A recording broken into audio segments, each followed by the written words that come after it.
विनय एक बीमा कंपनी में काम करते थे। उनकी कंपनी उनको एक जगह से दूसरी जगह ग्राहकों से मिलने के लिए भेजती रहती थी, जिसके कारण वो अपना घर एक ठिकाने पर नहीं रख सकते थे। इस बार उनको नेपाल के एक छोटे से पहाड़ी इलाके में जाना था, करीबन 1 महीने के लिए।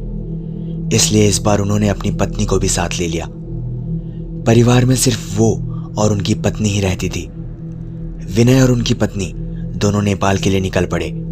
वैसे भी ठंड का मौसम था और नेपाल में ऊपर से बहुत तेज बर्फ भी पड़ रही थी। वो लोग अपने घर पहुंच चुके थे। अपने घर पहुंचने के लिए उनको बहुत मेहनत करनी पड़ी थी, क्योंकि घर एक छोटे से गांव में एक पहाड़ी इलाके में था, जिसकी वजह से वो दोनों बहुत थक चुके थे।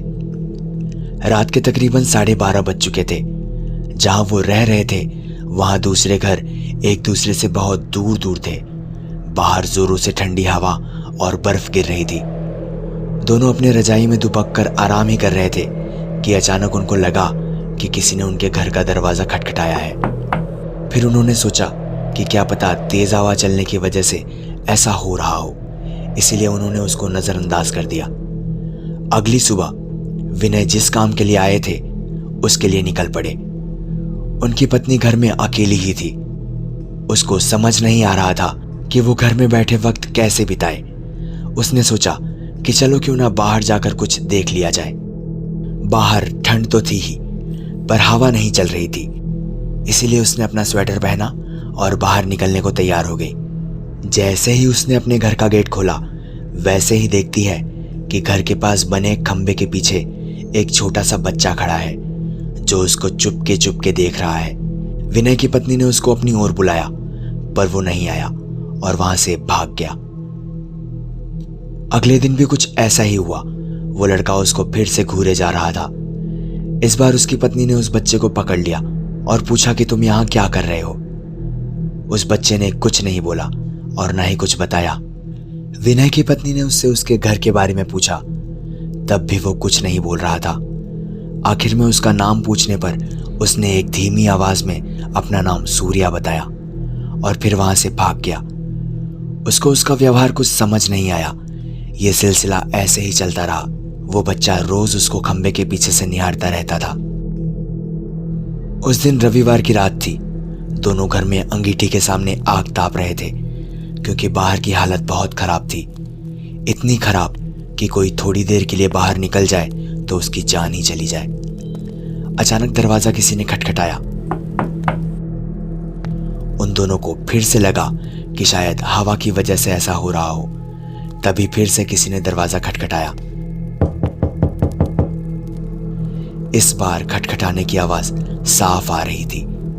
यह आवाज सुनकर दोनों डर गए, क्योंकि इतनी रात को, वो भी जान ले लेने वाली ठंड में, आखिर कौन हो सकता है। दोनों सिर्फ एक दूसरे का मुंह ही देख रहे थे। अचानक दरवाजे के बाहर से धीरे धीरे रोने की आवाजें भी आने लगी।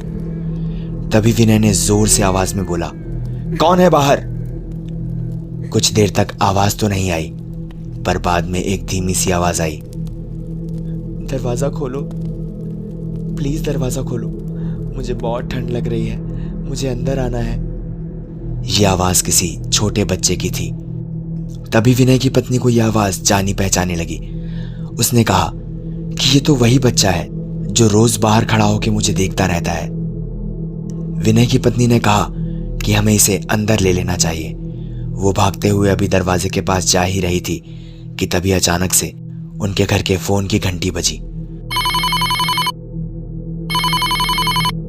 फोन एक पड़ोस में रहने वाली औरत का था, जिससे आज ही विनय की पत्नी मिलकर आई थी।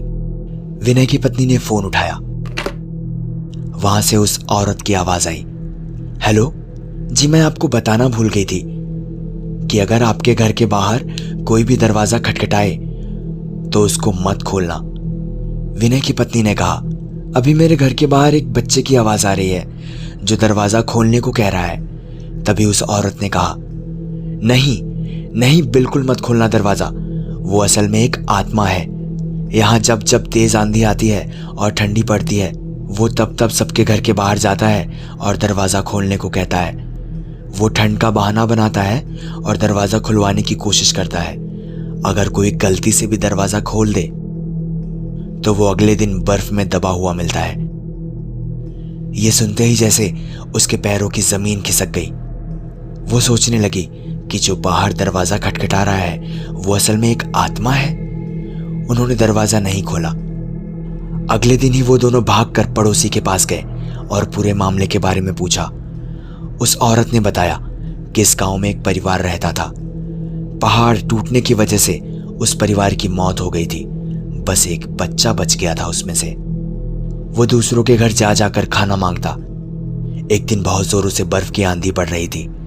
वो दूसरों के घर के बाहर जाकर दरवाजा खटखटाकर घर के अंदर आने की गुहार लगा रहा था, पर किसी ने भी उसकी गुहार नहीं सुनी। ठंड की वजह से सब अपने अपने घरों में दुबक कर बैठे हुए थे। अगली सुबह उस बच्चे की लाश बर्फ में अकड़ी हुई मिली। आज भी कभी भी जोरों से जब बर्फ की आंधी आती है तो उसकी आत्मा सबके घर के पास आती है और गुहार लगाती है। ये सब सुनकर दोनों हैरान रह गए, लेकिन वो वहां पर 1 महीने तक रहे। और जब तक वो वहां पर रहे तब तक लगभग 3 से 4 बार उनके साथ ऐसा ही हुआ। लेकिन विनय का काम खत्म हो जाने पर वो वहां से तुरंत चले गए। पर विनय की पत्नी के दिमाग में एक रहस्य हमेशा बना रहा कि उस घटना के बाद जो बच्चा उसे रोज घर के बाहर दिखता था वो कभी दिखा नहीं। और आप सुन रहे थे मौत के बाद।